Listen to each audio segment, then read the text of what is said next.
Hey guys, welcome to the next tutorial for ethical hacking and penetration testing via Kali Linux. Before I proceed with my next topic, just one thing that I'd like to continue from my previous tutorial for the harvester would be just go ahead and check what result would you get if you go ahead and run the facebook.com. So you might be wondering that you would get lots of things, but no, you won't get lots of things. The reason being that it's not getting the email IDs from the database. It's only getting the email IDs of the people or the person who go ahead and mail out stuff to you, like from the help side or the warning side or any other thing that the Facebook wants you to know. So you might be thinking that the way you got multiple things from Google, you'll get the same thing from the Facebook, but it won't. The reason being that Facebook has kept it much more, tried to keep it much more secure by lowering as low as they can for the minimum amount of email IDs they have. So this is through one, but we'll just go ahead and check through all and let's see if we get the same thing. And so you can see we have 2 email IDs and we have a total of 5 hostname IP addresses. So the mtouch is for the, I believe it's for the cell phones. Again, this is for the cell phone without touch, normal Facebook, the developers, and the blog one. Let's check what we get over here.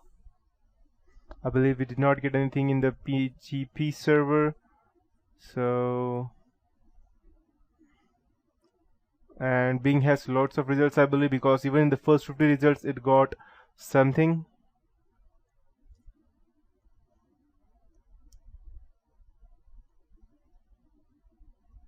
Let's go ahead and start the normal term of the harvester. And let's check whether it goes through Shodan.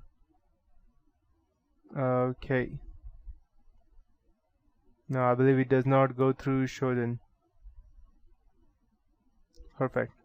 So as you can see that when I went ahead and tried to use, okay, I have loads of other things. I tried to use all of these things.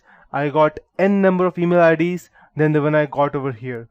So these are, I believe, some of them may be the administrator, some may be the person who are trying to go and keep network on the chat or trying to keep them safe. So the firewall people. So these are the list of all the people who go ahead and manage the Facebook from day to day.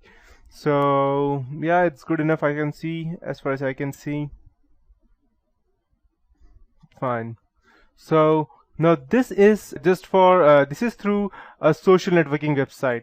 If you go ahead and check the same through any random company, so let's check some of the big shot companies. Let me think. We have Microsoft. No, I want some random companies. Let's check what do we get. And perfect. So let's go ahead and take this website. My connection is a bit slow. I'll just type Indian. Okay, let me check whether my Google is working or not. Okay, it is working. Okay, perfect. So I won't go over there, but now you know how you can go ahead and get all the IDs or the email IDs. If you're looking at it from a company's point of view, you can gather multiple things. And yesterday I also showed you one more thing which is related to whois, and you can go ahead and gather a lookup over here. But again, if you're using Google and if you're going ahead and gathering information, your efforts can still be traced. So there is one better thing. Rather than searching it over here, I can go ahead and do the same thing over here on my terminal. So I'll just clear everything and I'll type whois and I'll type google.com, or I'll just type a better one, microsoft.com, since that is a more private company than Google.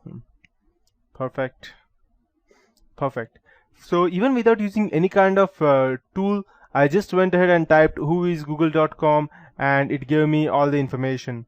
So it starts from over here. Server name is microsoft.com, or goddamn, okay, I'll just ignore that. So IP addresses, and this is the fake one, I believe. That's the reason it gave me. And I have,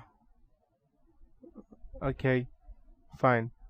So the as you can see that any random website that starts with Microsoft.com are given over here, even if it's a fake one. So as you can see that these are a bit abusive, but they are a fake.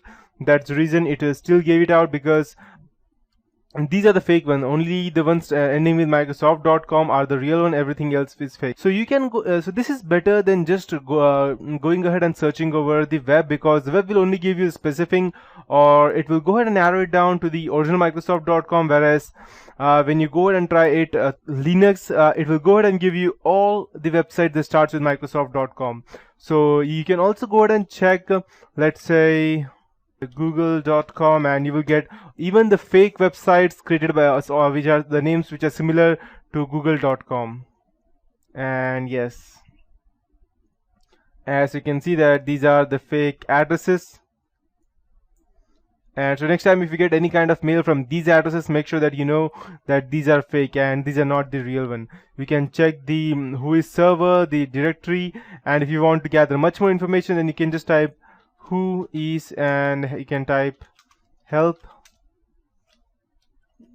Okay, let me check. Okay, and you can go ahead and tag all these things to get a much better information about any random thing that you're trying to get.